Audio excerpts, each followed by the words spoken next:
Okay, the day has finally come. We are finally turning the X-Ray into an official mall crawler. Alright, so obviously I bought the VR Evo.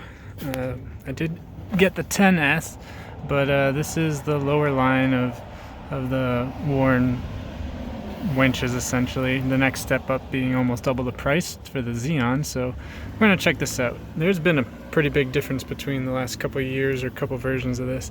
Now they got it more looking like the Xeon, but they do not make these in the United States. So they're made in China, and I think assembled in China. So everything is a little bit off, if you ask me. So for starters, the stickers, it's kind of stupid. First of all, you got these kind of silly stickers, and when they came, they were like all out of line. I even like took this one off and recentered it, and it's still off. You know, this is a sticker. It's not like a metal plate like it used to be. This is made out of plastic, whereas the newer, or the Xeons, are metal, I believe. But all in all, we got a pretty beefy winch for about $700. Something else too, like the powder coating, quality control, I don't know. Fairlead has a little bit of a scuff on it. So we're gonna do the right thing and throw her on. So we've got hardware to go up from the bottom. It looks like they've included 2 different sizes, so if we need a longer bolt, we can use that. And we've also got 2 bolts for the Fairlead. It's pretty simple. All the wiring's already sort of hooked up in the back here. Looks pretty clean. You can relocate this, but it seems like a pain in the butt, so we're not going to do that. And lastly, we have the ground clamp, so we're going to get this all figured out here. So we're starting with the Fairlead here just because we still have room to work, and you want room. Don't want to get back here and not be able to thread these nuts on. Alright, I actually had to thread these bolts through the pre-drilled holes on the Fairlead hole here on the bumper, but I'm fine with that as long as they fit. Tighter fit, I'm not complaining. Alright, I'm going to squinch those down. Okay, very important, before you put the winch on the winch plate, you're going to want to insert these nuts. As you can see, they're square, and they fit right into the feet right here. So when we go to thread the screws in, these are already there. And if they ever get stripped, you can replace them.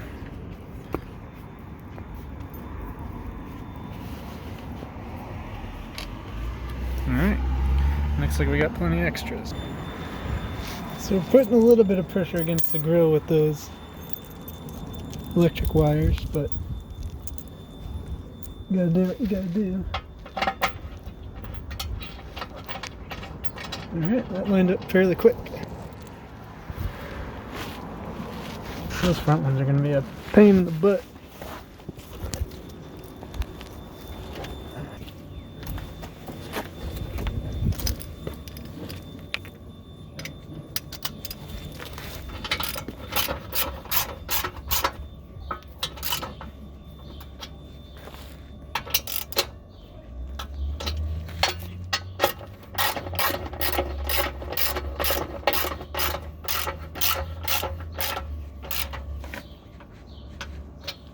Alright, on the wiring, I can show you what I'm doing.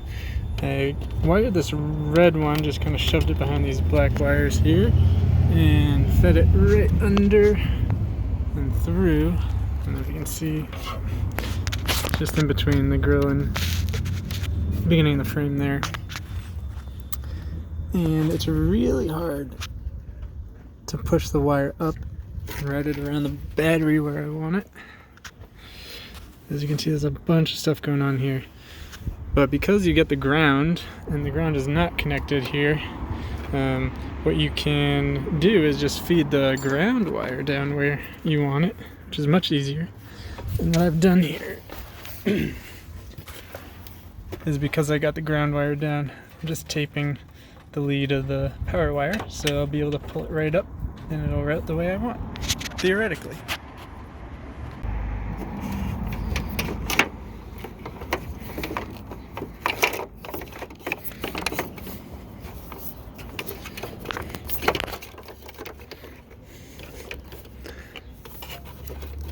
here's where that theoretically part comes in.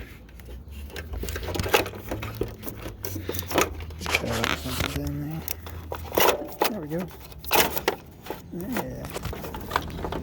Money. So, just a small problem. We probably should have hooked up the ground before we installed the winch, but then we wouldn't have been able to do that cool trick. Anyways, if you look closely, there's a nut. Like on every winch, worn winch at least, this is the ground nut right here. It's not up in here. So, we've got to somehow just get that off, squeeze that ground back there and connect it. I'll definitely be doing that off camera because I'm not going to be able to juggle everything.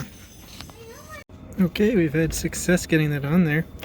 We lost the little lock washer, but who needs that? I don't even think you would have been able to fit all that on that tiny little stud anyways.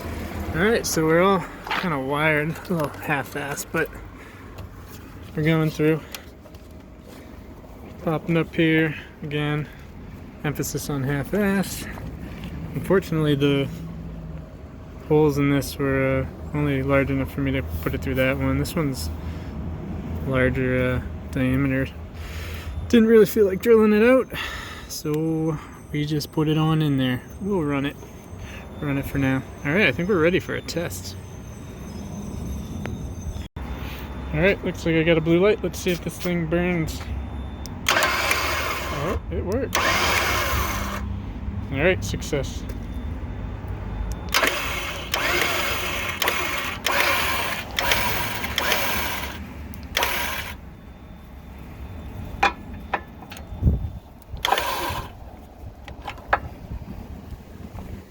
Cool. And that's it. Alright, well that install went real smooth, I'd say. Pretty simple, just a bunch of bolts and plug and play pretty much. Just got to route some wires and get on your back and do some wrenching. So any idiot with a wrench could do it, so it's a perfect job for me. And I think the winch is a great addition to the Jeep. Is it the best winch out there? No. Is it the worst? Definitely not. I definitely wanted to buy worn.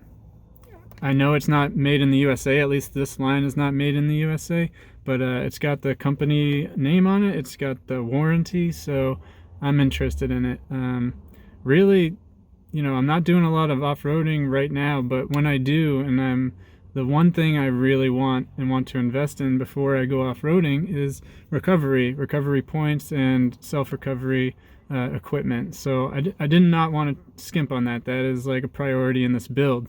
So, you know, I could have spent more, I could have spent less. Where I'm at right now and where the Jeep's at, I think that the Evo VR10S is a great addition, and I'd love to hear any criticism about it below, and tell me where I'm wrong. I don't know much about winches, to be honest, so don't ask me too many technical questions, but, you know, in terms of speed and power consumption, it's not the best and it's not the worst, but it hopefully is going to have that worn reliability, and it's going to work to the abilities it says it will when I need it to. So that's the goal. Again, there was some quality control issues. You know, that's a personal decision. Are you going to send it back? Or are you just going to get another one with the same thing? I don't know. They didn't constitute enough for me to say, let's send it back. I got it on a little bit of a sale, which means you can too. So around 700, a little over 700 bucks I paid for that.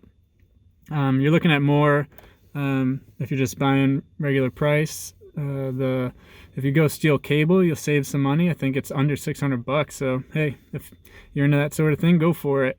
Let's see. Things I don't like about it are all those stickers. You know, I wanted to buy worn, but I didn't really want to necessarily advertise that it's worn. That's kind of a line you just got to walk, I think, in all sorts of hobbies, is do you want to advertise the brands that you're using. In this case, it's on the front of my bumper parked on the street every day, so not only am I advertising, but it's kind of like an open air market out here if somebody wants it. So I got to think about security and that sort of thing too. And then the other stickers are just kind of lame, I think. Not only does it just show everyone that I didn't buy the Xeon, but they also look kind of lame. So I might be peeling the VR part off, and you know, who needs directions on how to use it on the winch itself? I don't know. All right, enough blabbing. Again, clean install. If you have any questions, write in the comments below. Like the video, subscribe. Any questions, throw them my way, and I'll catch you next time. Keep safe and keep jeeping, everyone.